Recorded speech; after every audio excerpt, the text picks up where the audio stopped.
Hi everyone, welcome to the Rehab Mavan. Today we are going to talk about what is the actual time we need to treat the patient.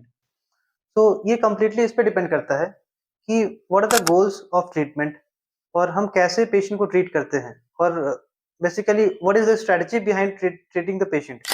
तो किसी भी exercise में कितना time लग रहा है वो इस पे डिपेंड करता है कि पेशेंट का एज क्या है, एक्सरसाइज टॉलरेंस लेवल क्या है और कितना फ्रीक्वेंटली वो एक्सरसाइज करता हुआ आ रहा है, how he perceive the same exercise, कितना एक्सरसाइज को समझने में उसको टाइम लग रहा है, फटीग लेवल क्या है पेशेंट का, so whether he is athlete और नॉन एथलीट, एज क्या है पेशेंट का, weather he is old age और young age.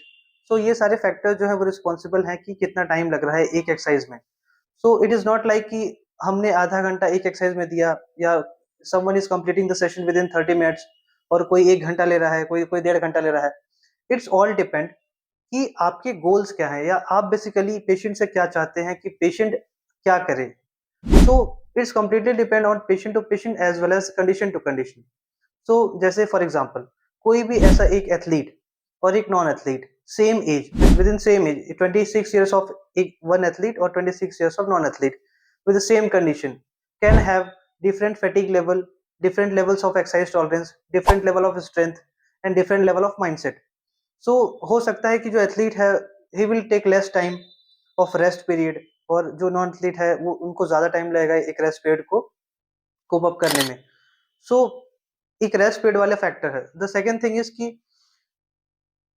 It should be basically पहले प्रॉब्लम्स के बारे में बात करेंगे तो सो it should be always.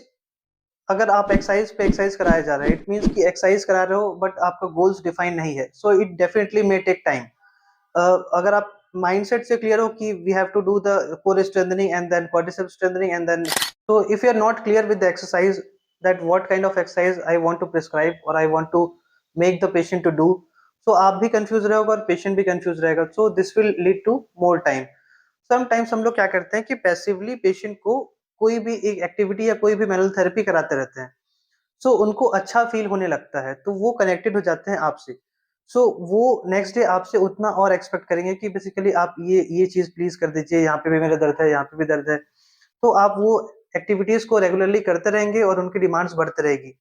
So I always want कि हमेशा जो एक्सरसाइज का सेशन है वो एक्टिव होना चाहिए और एक्सरसाइज सेंट्रिक होना चाहिए, ना कि ऐसे भी टाइम बढ़ सकता है कि आप वन बाय वन एक एक मशीन मोडालिटीज लगाते जा रहे हो, पहले अल्ट्रासाउंड फिर आईएफटी फिर TENS short wave laser. So अगर आप मशीन्स पे बेस्ड है तो this will also lead to take more time.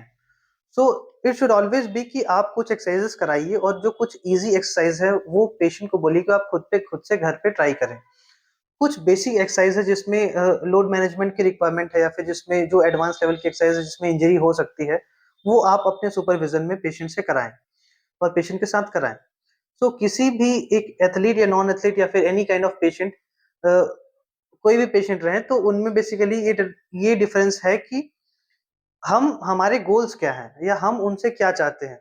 जैसे ही अपना टारगेट सेट कंप्लीट हुआ कि फॉर एग्जांपल कि आज क्वाड्स की स्ट्रेंथ बढ़ानी है, लेट्स से नेक्स्ट डे नी की स्टेबिलिटी बढ़ानी है, so the mind should be clear, mindset should be clear. अगर माइंडसेट क्लियर नहीं रहेगा तो कोई भी आप पैसिव मूवमेंट करते रहोगे और पेशेंट आपका टाइम लेता रहेगा. तो what are the 3 golden advice from my side to reduce the treatment time and treatment efforts as well. तो सबसे पहला एडवाइस इज कि आपके गोल्स को क्लियर रखो, आप किस चीज के ऊपर काम करना चाहते हो, whether that is strength stretching और न्यूरोमस्कुलर कंट्रोल, मोटर कंट्रोल और any kind of movement. So goals आपके क्लियर होना चाहिए, शॉर्ट टर्म और लॉन्ग टर्म गोल्स आपके क्लियर होना चाहिए, so that will reduce the treatment time. Second thing कि always make the patient active. Passively आपको कम से कम कराना है और मिनिमाइज कराना है, तो इससे पेशेंट आपके ऊपर डिपेंडेंट नहीं होगा और अगर वो आपके ऊपर डिपेंडेंट नहीं होगा तो वो टाइम कम लेगा basically. Okay, so third is कि ऑलवेज लिमिट और रिड्यूस द इलेक्ट्रोथेरेप्यूटिक मशीन्स. इससे भी पेशेंट डिपेंडेंट होगा इलेक्ट्रोथेरेपी और मशीन्स के ऊपर और डेफिनेटली जब उसको नीड नहीं होगी उस चीज़ की तो भी पेशेंट विल आस्क कि एंड रिक्वेस्ट यू कि भाई ये मशीन आप प्लीज लगा दो, it will feel better and good for me. So these are all the techniques or you can say ideas you can implement on your clinical practice to reduce the treatment time and your effort as well. Thanks for watching.